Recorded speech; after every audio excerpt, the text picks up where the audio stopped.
we came to this marvelous 250-foot erector tower, and I went with my brother over to the other one, the tower with the 4 arms and the 4 cables coming down. And at the bottom was a great big basket. You got in the basket, they put the thing up, and the next thing you know, you were hauled up 250 feet. They pulled the cord or whatever it was, and we hopefully the parachute would deploy and you would get out the bottom. And Sheldon said, let's go on that. I said, are you nuts? And then I uttered the famous words, you'll never get me on that damn thing. I remember those words when I was at the parachute school. I called to active duty within about 4 days after Pearl Harbor. And during the course of the infantry school, I went to a lecture, a speech, sales promotion, and we got this harangue about the airborne promotions, new blah, blah, blah. And I said, not me. And the speaker, Major Schimberger, a guy who could sell ice boxes to the Eskimos,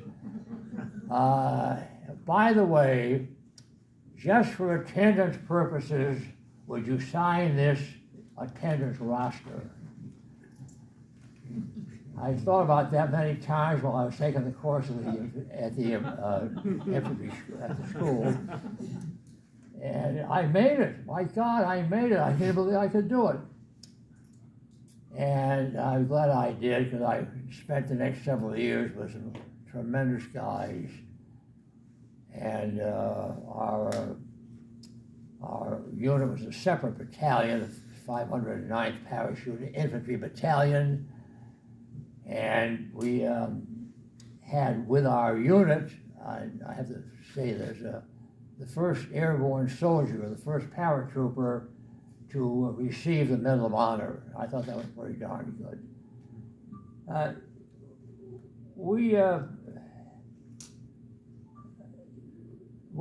I was sent over first to the 502nd Parachute Band of Brothers. I saw the movie with its usual errors, and we were then sent up to Fort Bragg to form the 101st Airborne Division. After that, we spent a short period of time at Fort Bragg. I met General William C. Lee, the father of the Airborne, and we then, they took a bunch of us out. We didn't know what was going on. They were grabbing replacements for what would then be the North African invasion, which would take place in November of 1942. I have to digress again. I do a lot of digressing, so bear with me. I had one of my first lessons in being disillusioned. I don't think anyone here was around at that time. And Babe Ruth. Ever here know who Babe Ruth was? Good. And you had to be there at that time to realize just how big this guy was. Not physically, but he was the sunset going down and the sunrise coming up, and it was the man. Kids would follow him for blocks to get his autograph. And I got a date, and I found out we were going to be on a ship the next day or two. And the hotels had these nightclubs built into the front lobby. And we got a table, and I looked at the crowd next to me, and I was surprised. It was Babe Ruth. He was a bit too under the weather. And he was a married man at that time with a family, and he was sitting with a table full of floozies. And I could see in my mind's eye the statue of Babe Ruth, the feet turned to clay, and the statue went down in a million pieces.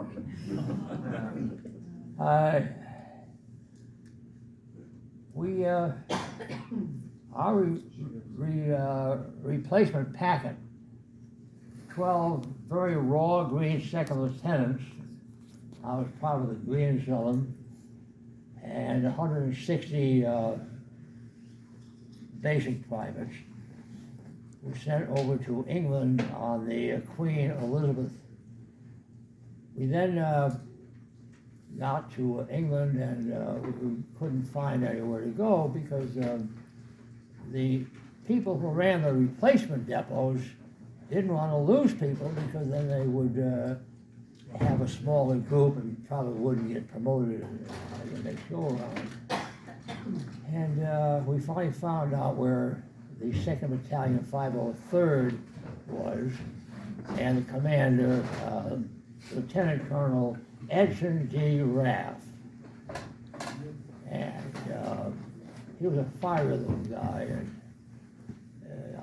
I was one of a couple lieutenants who went to report to him, and we did report to him at Chiltern Foliage in England, and it was a nice reception. "You're not supposed to be here!"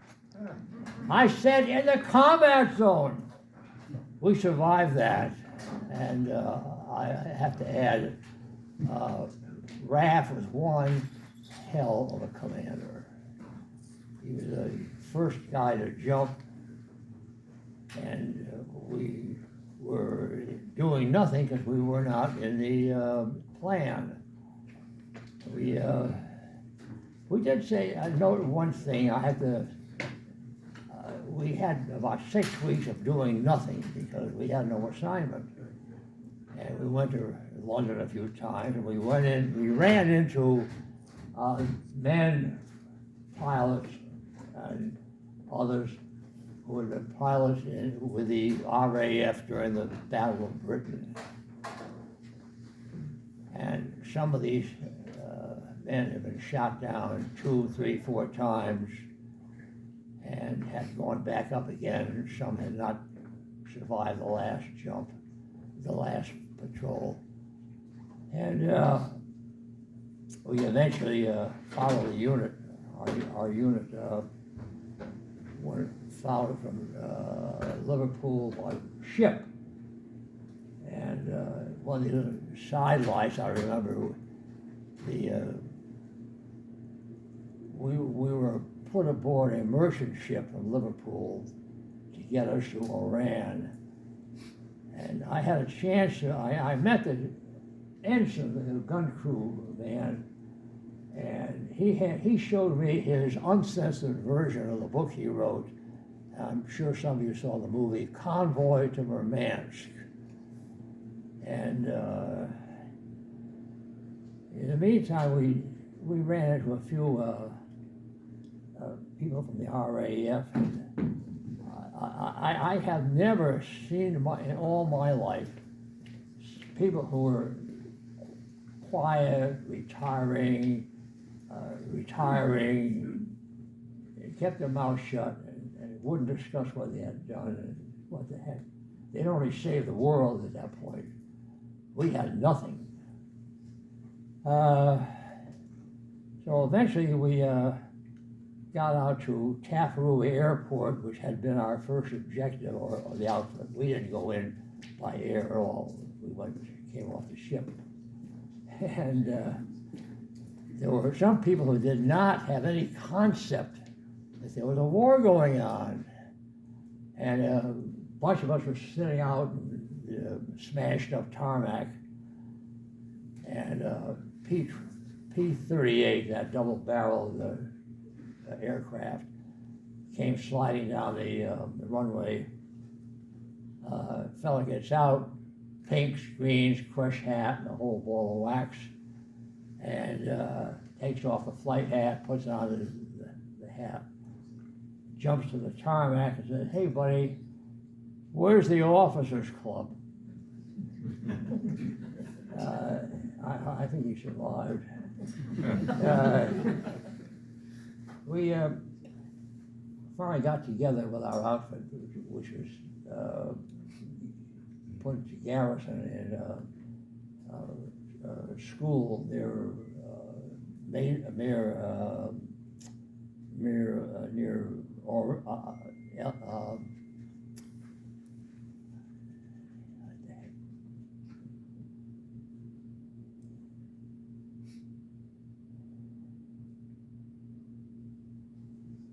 Oran.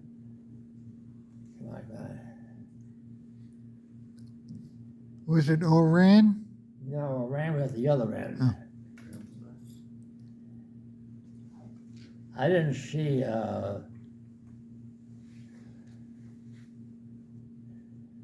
big. Everybody knows the name. Everybody, but me.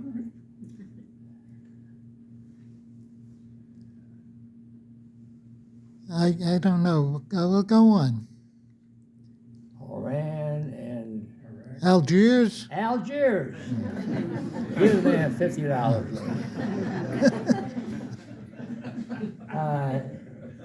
We didn't do anything because there were no training facilities, and we did get issues of new equipment.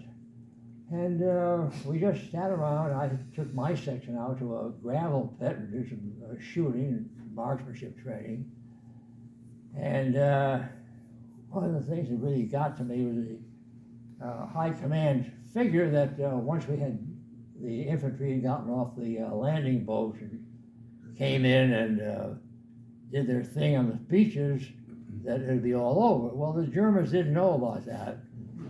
And they put up a hell of a resistance. They were well trained and experienced. The thing that I found very interesting, we had intelligence reports that the Africa Corps, commanded by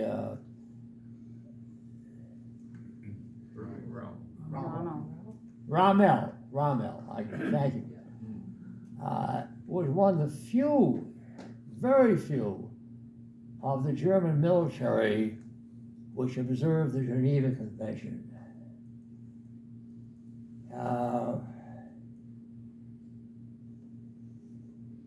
What we were doing then was to form the Fifth Army.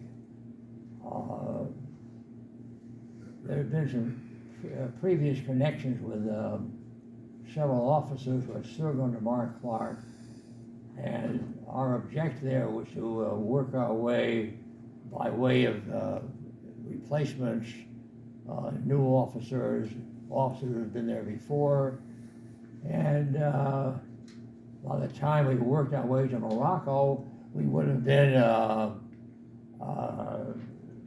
pretty well ready to go, and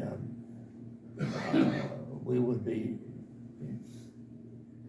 Now, at that time, the 82nd Airborne Division, which was still in the States and did not leave port to go to North Africa until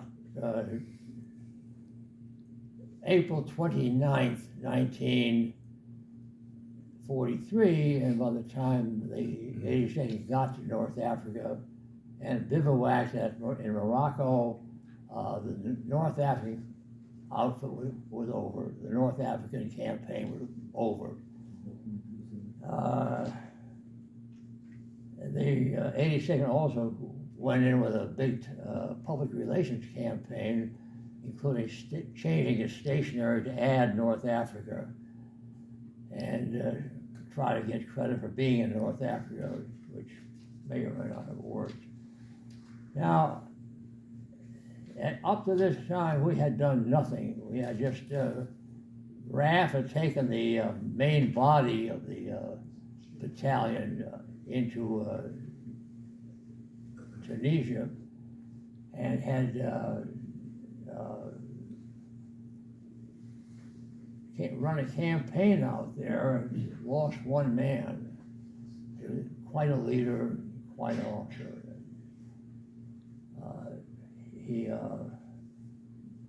RAF was the first out, first to jump, first to leave the plane, and in the first and last American airborne operations, and that would be North Africa and the jump over the Rhine River Operation Varsity. We had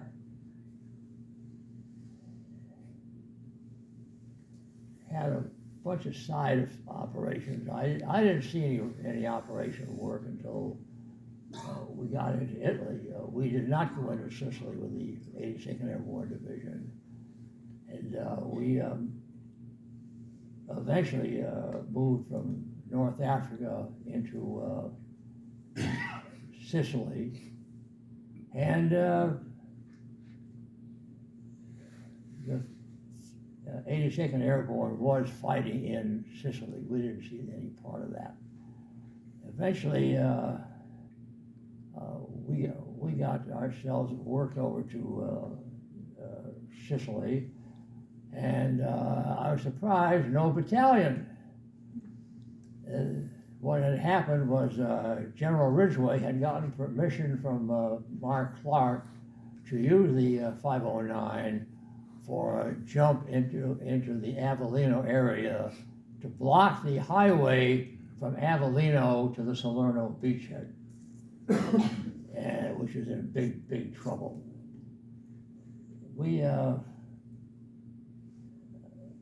We're still gathering. Our men were scattered all over, wherever you want to call it, and I have to digress just a little bit. One of our officers had come to us in what was actually the second group of replacements. And while he had a group out, I'd say maybe a dozen, 15 men, a civilian runs out of a house in that area. Don't shoot! Don't shoot! I know President Roosevelt, James Farley, who was the Postmaster General, and lawyer Abe Katz, my father. I had not known of his international practice, and they took his name and so forth. And I managed to get some power to get us out of that area. And my next job was to scrounge an LST to get us into Naples. And we got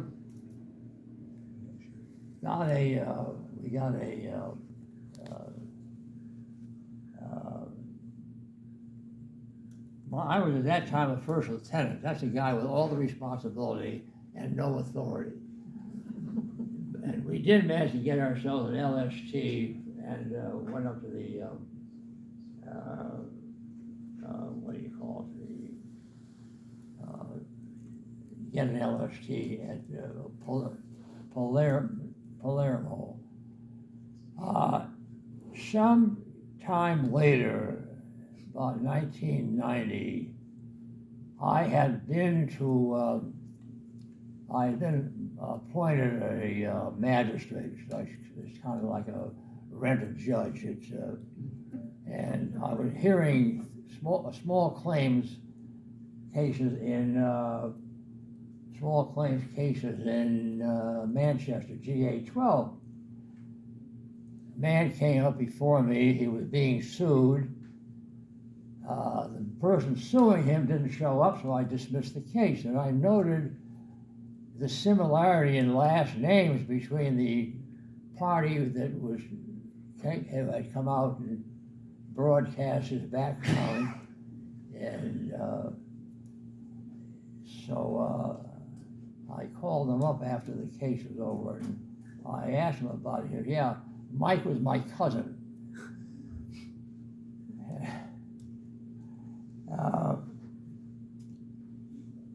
We spent some time in Italy,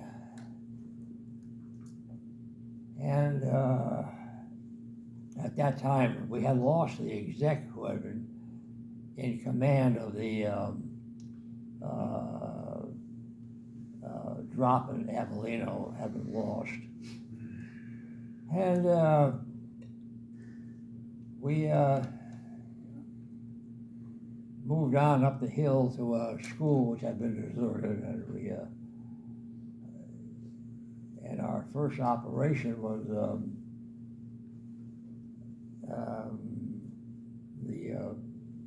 in Venafro, where we took Mount Corno in order to cut off information coming out of Venafro, which wouldn't have helped us any.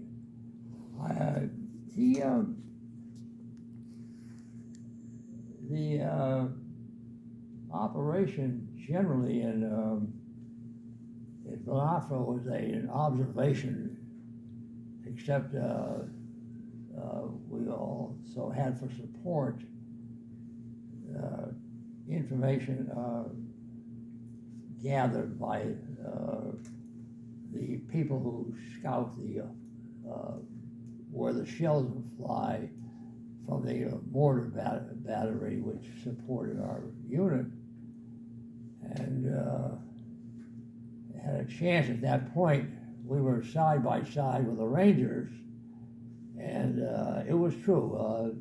Colonel Darby, William O. Darby of the Rangers, was a hell of a leader, and he did have not only leadership capability, but he was also able to get you in there, and you just listen to what he said to you, and you'd go out and do it. I didn't, as usual, I didn't know anything about this, but one of the graduates, one of my fellow graduates from the Yukon School of Law, had served with the Chemical Mortar Battalion. And when he, I didn't know about this until years later when I bumped into Howard at a reunion, class reunion, one of the younger classes, 51. And he would tell me yes, and I checked the records. He also got the Silver Star. We had the next one operation after that was the very controversial Anzio beachhead. I remember going down to review some of the preparation, and someone had a very bright idea, to put the 105 millimeter guns into the ducks, D-U-K-W, the ducks, like a floating 2.5 ton truck. The day I was there and they were doing the final rehearsal, they tried it out, and they had forgotten just 2 or 3 small details. One, they hadn't weighed the 105 gun. Secondly, they hadn't checked the capacity of the duck. They did fish them all out of the bottom of the bay, and finally got them. We did go into the. I had finally been assigned we had a new commander who got there October 1st when we were in Naples. I just walked in and I reported and so forth, told me the equipment's all here and so forth. He just looked up, you're the adjutant. Then he said, by the way, the adjutant goes with the commander. He was a damn good commander, Billy Yarborough. He was one of the airborne pioneers. I have to tell you this,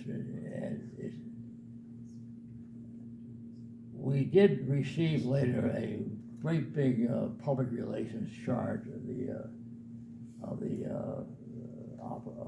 operations in Italy, and the Anzio beachhead operation was just a line, and just said there was an operation at Anzio.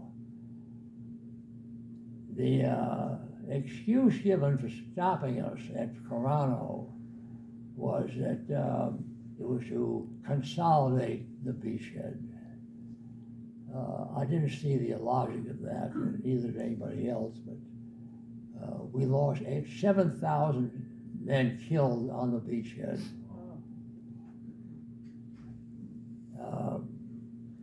There was, after that,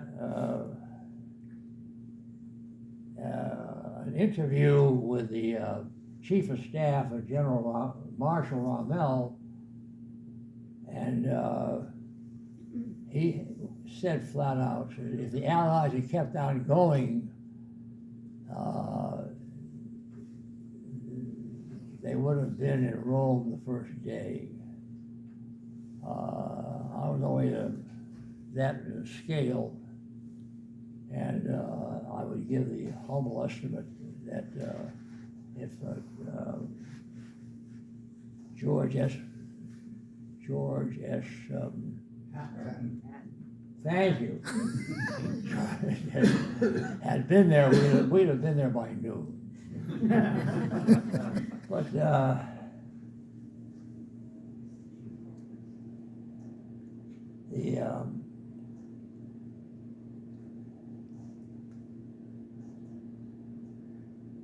Say, Morton, can I just interrupt? sure, yeah. You had told me a story about on the Anzio beachhead of a young paratrooper who was killed the moment he got off the ship.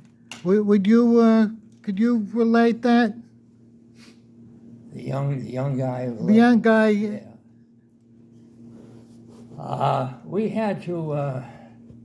What we would do for casualties, if someone were killed, we would go through his bag and barracks bag and other things, and just to be sure that there was no obscene material or letters that might be embarrassing to somebody, and we did that. And the method of getting replacements onto the beachhead was very poor. There was no landing, they would just have to wade through some more water. By this time, the beachhead was completely set in the sights, and they knew they just had to put out a few rounds. They could get somebody. And this one man had been killed. I guess he got on the beachhead, and we got his body out to supply and prepare him. And he had I opened the barracks bag, and he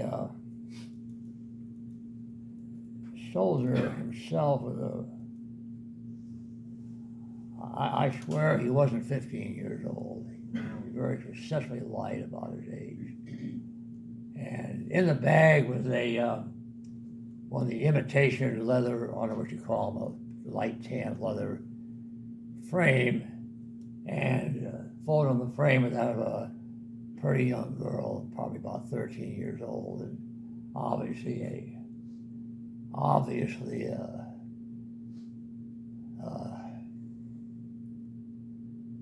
high school romance, and he lied about his age twice to be there. I just fell apart. It was just awful. And there was a lot of that during World War II. We were there on the beachhead January, February, March, April, May, about 5 months altogether. We went back. And our next mission was, we were preparing for it, was the Southern France invasion. I'm going to take a quick break here. I always like to have some questions. That means you're listening, see, so I make me feel good. Yes, sir. Gentleman back there in the glasses. Hi.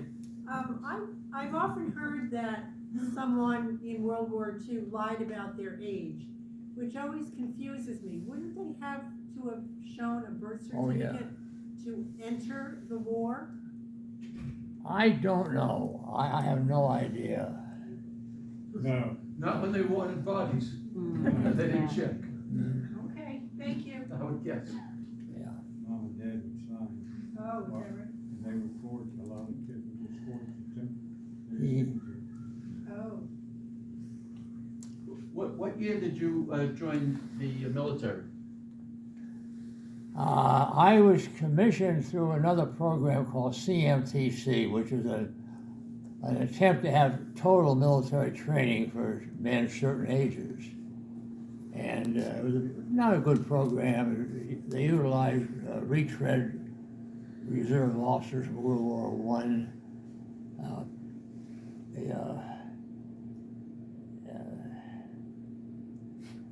I wouldn't say too much for them. And I was able to pass all the courses and pass a board of officers and got commissioned.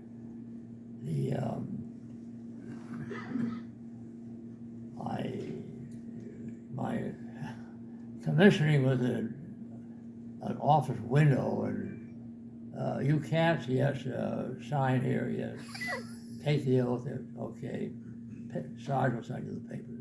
Didn't throw my hat in the air either. And I got a call about a week later, and Sergeant Major said, "How would you like 21 days of active duty?" Well, of course, I was broke. I could use that money. And I walked into the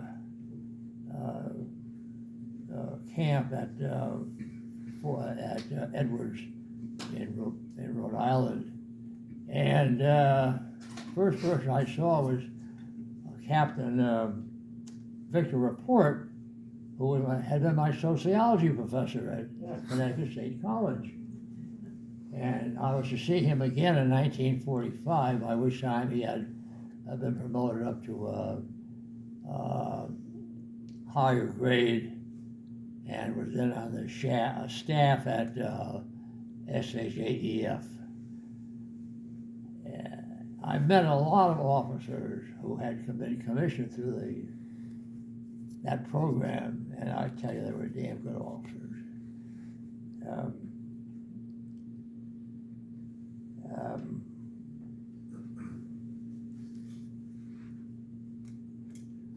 I'm going to shut down here for a few moments and take a few more questions. Here you are. Yes, sir. Yes, ma'am.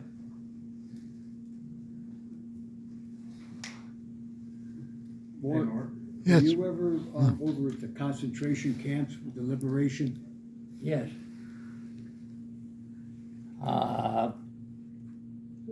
Thank you.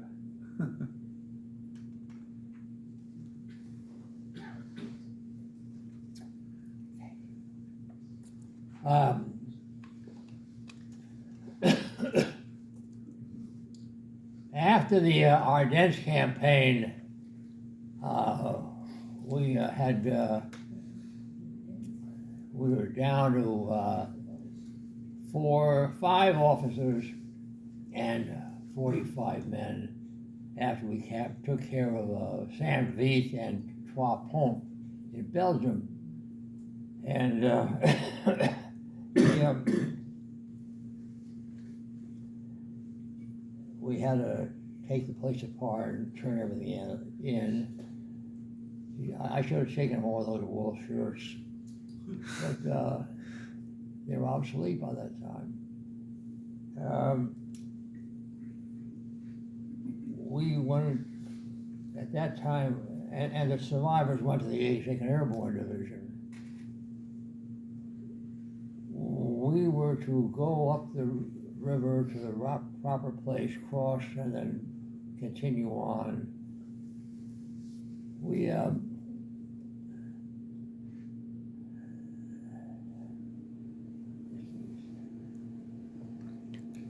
Robolin. The Robolin concentration camp that you liberated. The camp we hit was we hit early in May. I think about the 2nd of May. It was at Ludwigslust, Germany. It was one of the newer camps, but there were plenty of bodies there.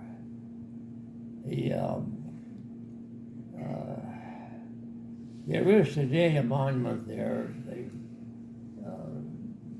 They winterized all the barracks, and a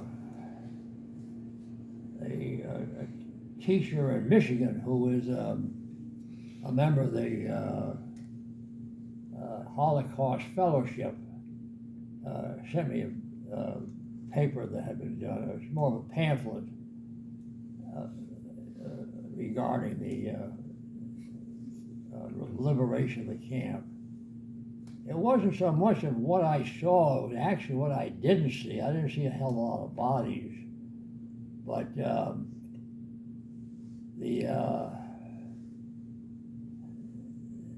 I went into the main warehouse, and there were literally mountains and mountains of clogs, wooden clogs, tens of thousands of these loads of clogs, and it was just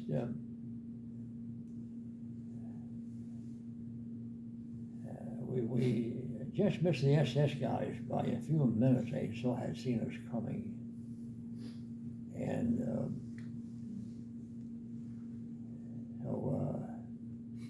the commandant's wife, who was part of the administration of the camp, got all bent out of shape because I was tearing the office apart. I was ordered to look for contraband such as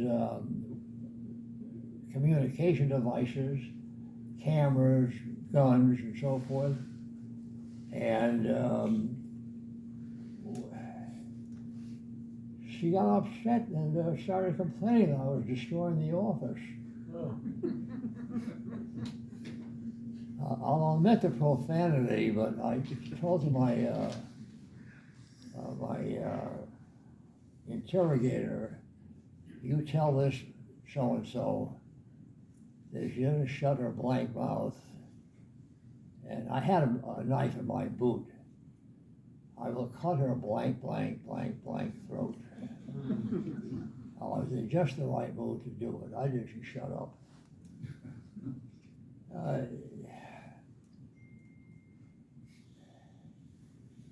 Again, a sidelight. This was in 1945, so this is after the 1936 Olympics. And there was an elaborate schedule of what was going on at the Olympics. And I noted the name of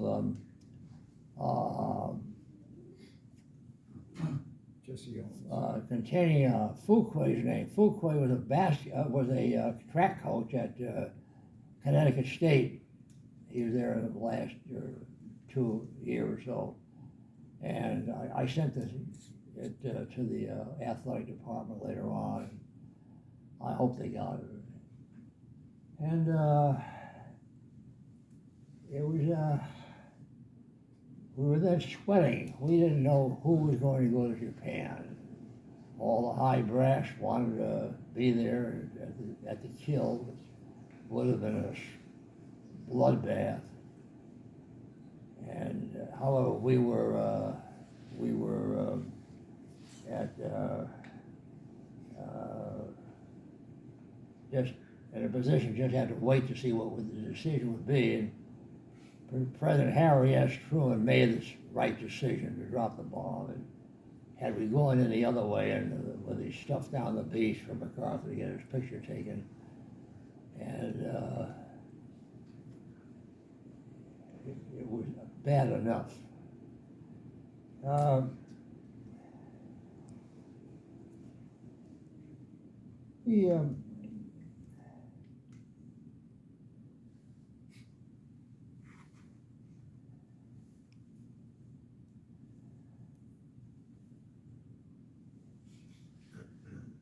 One thing that I have to give the war credit for is I went to school at Connecticut State back in the days when you just signed up and your so-called guidance counselor would just okay it and that would be it. And I went through that and I put down science, chemistry, blah, blah, where I had no business whatsoever. I was a very poor student. I spent the first year at Iowa State in 19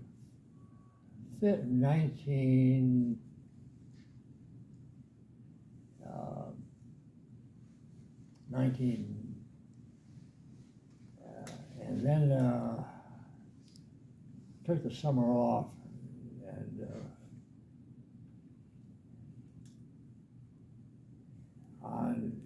this is a favorite question in that era. Where were you when? Where were you when Pearl Harbor was bombed? I was at the student union at Iowa State College in Ames, Iowa, and at a meeting. We came out, and it was the first year that we were able to have portable radios, about the size of a cigarette package. And I said, what's going on? They said, they've just bombed Pearl Harbor. So I went back to my rooming house, took my uniform down. I had orders within 4 days to report to Fort Benning, Georgia. At that time, reserve training was just nil, and we didn't know beans. And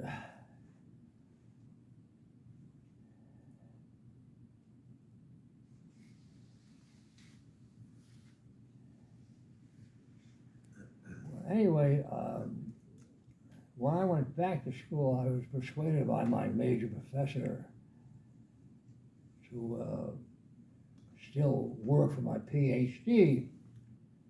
Well, I was a better student, and so I got better grade. I got a teaching fellowship, and I did very well. I was a good teacher, and students liked it too. And I taught them things like you don't have to raise your right hand to leave the room, and you have certain responsibility which you take unto yourself. And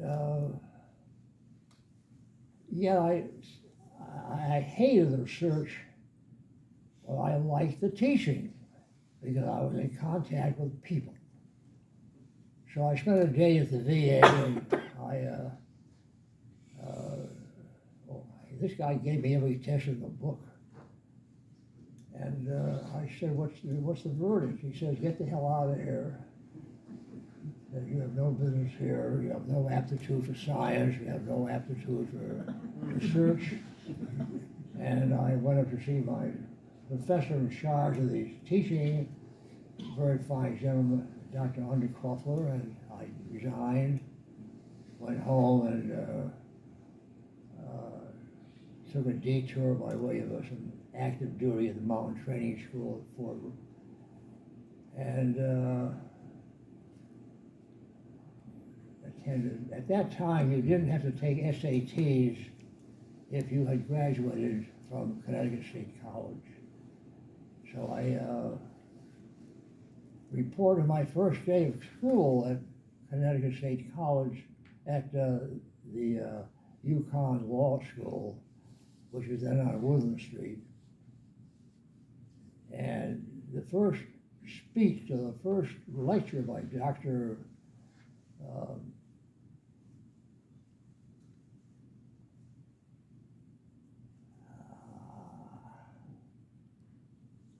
Well, I knew I was in the right place.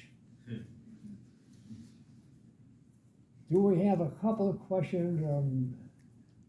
Mort, tell us about your jumping experience.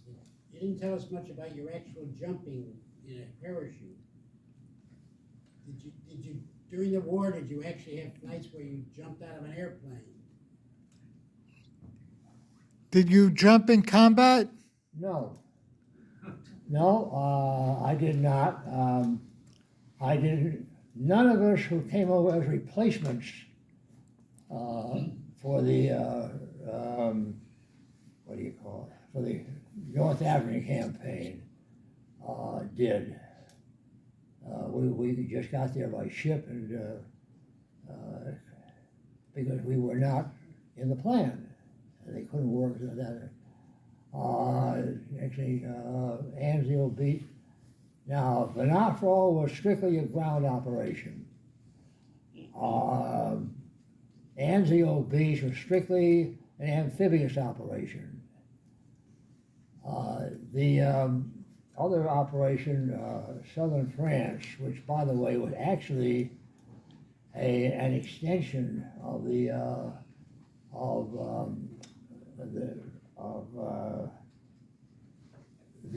Normandy invasion, and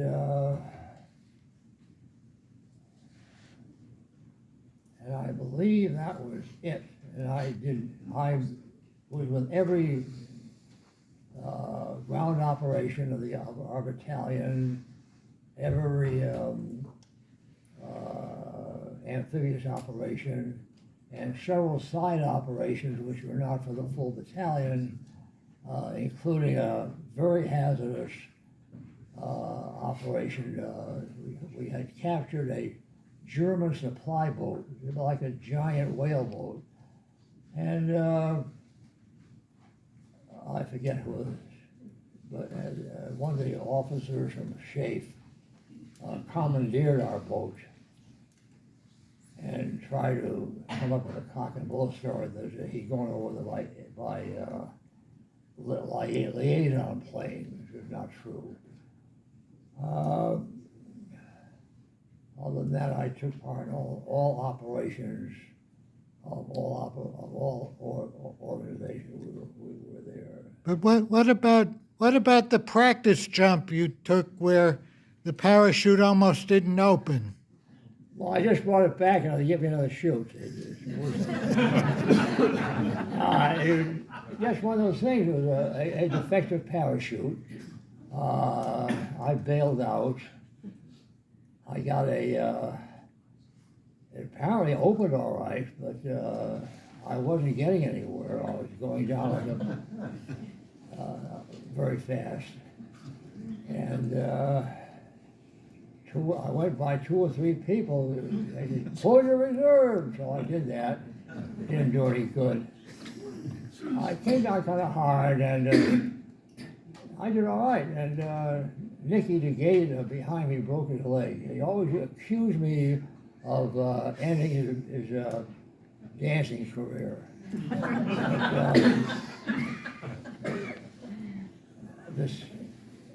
Our chief rigger, Lester McLenny, had won the first parachuters in one of the original units, and he knew his business. And I could see him running over me, and he had a parachute in one hand and something else. He said, "Lieutenant, you're jumping in the next stick. Here's your parachute, there's your airplane, go." And he was right. He was the thing to do. You fall off a horse, you get back up again. The second parachute worked very nicely.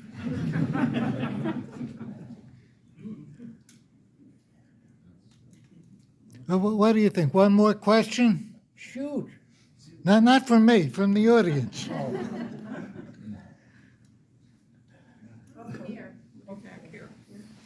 So, Mort, absolutely a pleasure to hear you speak. If you reflect on all of your life, would you do it all over again? Will you do it all over again if you could? yeah. Those guys, you better believe it. Okay, well, thank you, Mort.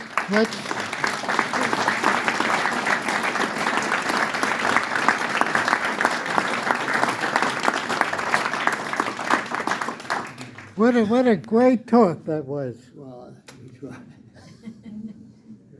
You All right, have a so, great loud voice. Your voice really Projected. projects. You must be at least 70 years old.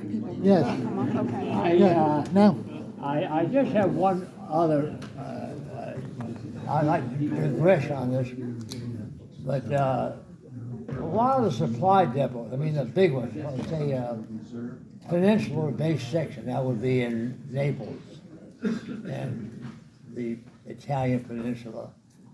And a lot of them thought they were the highest people on earth. They were not. And this guy had, in the height of the shipping shortage, this fellow had commandeered an LST and took his horse, his furniture, his other stuff he'd taken there to go to from Naples to Paris.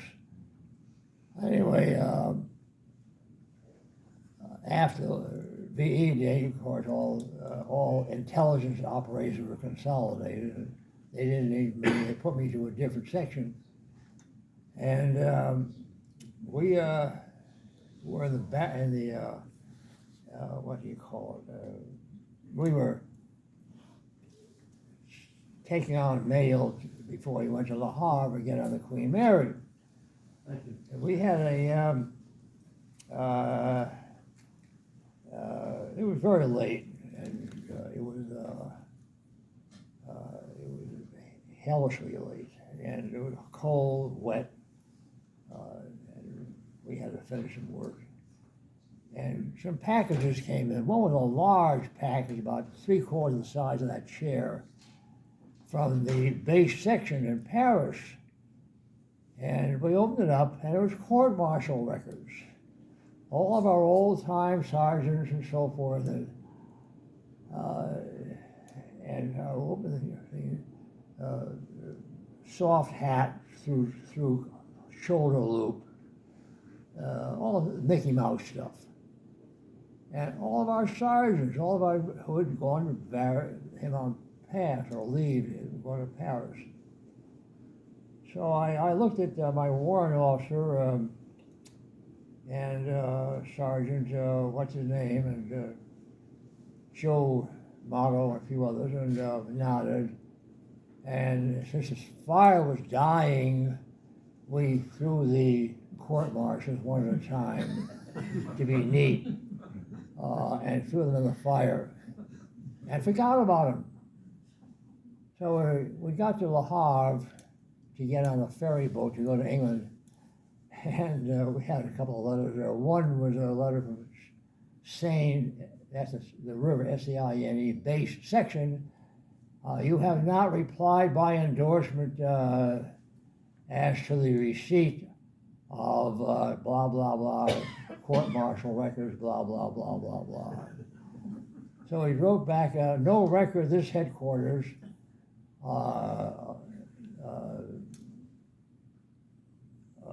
paperwork as noted, recommend you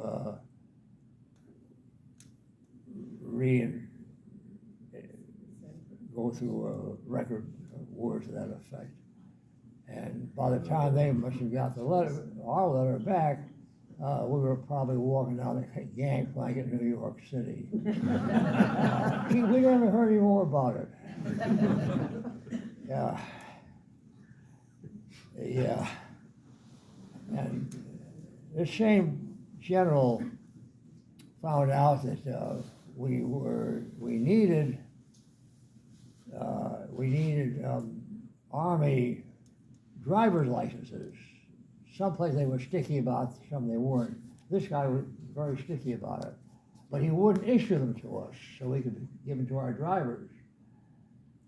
And so what happened was that they